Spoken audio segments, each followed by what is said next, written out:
നമസ്കാരം. പ്രധാന വാർത്തകൾ.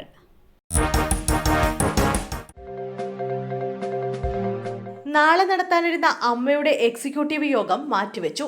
ഹേമ കമ്മിറ്റി റിപ്പോർട്ടിന് പിന്നാലെ ഉണ്ടായ സംഭവവികാസങ്ങൾ ചർച്ച ചെയ്യാൻ ചൊവ്വാഴ്ച ചേരാനിരുന്ന അമ്മ എക്സിക്യൂട്ടീവ് യോഗം മാറ്റിവെച്ചു.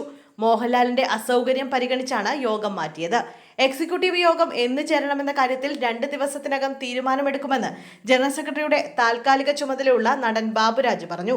ലൈംഗിക പീഡന ആരോപണം ഉയർന്നതോടെ അടിയന്തര എക്സിക്യൂട്ടീവ് യോഗം ചേരാൻ തീരുമാനിച്ചിരുന്നു. സിദ്ദിഖിനെതിരെ അടക്കം ലൈംഗിക ആരോപണം ഉയർന്നതോടെ താരസംഘടന വലിയ പ്രതിസന്ധിയിലാണ് അകപ്പെട്ടത്. പത്തനംതിട്ടയിൽ പച്ചക്കറി വ്യാപാരിയെ വെട്ടിക്കൊന്നു.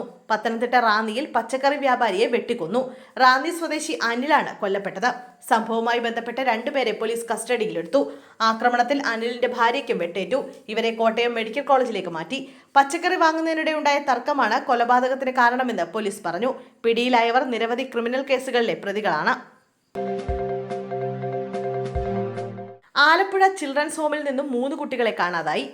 ആലപ്പുഴ കഞ്ഞിക്കുഴിയിലുള്ള ചിൽഡ്രൻസ് ഹോമിൽ നിന്നും 3 കുട്ടികളെ കാണുവാനില്ലെന്ന് പരാതി. ഹോപ്പ് എന്ന ചിൽഡ്രൻസ് ഹോമിൽ നിന്നുമാണ് കുട്ടികളെ കാണാതായത്.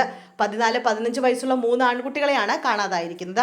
ഇന്ന് വൈകുന്നേരം മുതലാണ് കുട്ടികളെ കാണാതായത്. കുട്ടികളെ കണ്ടെത്താനായി അന്വേഷണം ആരംഭിച്ചിട്ടുണ്ട്.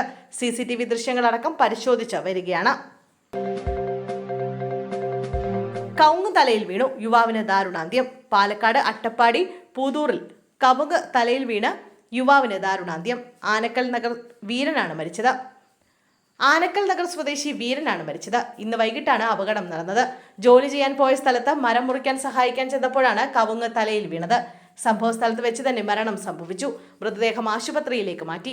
പോസ്റ്റ്മോർട്ടത്തിന് ശേഷം കുടുംബത്തിന് വിട്ടു നൽകും. മുകേഷിനെതിരെ നാളെ ലൈംഗിക പീഡന പരാതി നൽകാനൊരുങ്ങി നടി. നടനും MLAയുമായ മുകേഷിനെതിരെ നാളെ ലൈംഗിക പീഡന പരാതി നൽകുമെന്ന് നടി മിനു മുനീർ.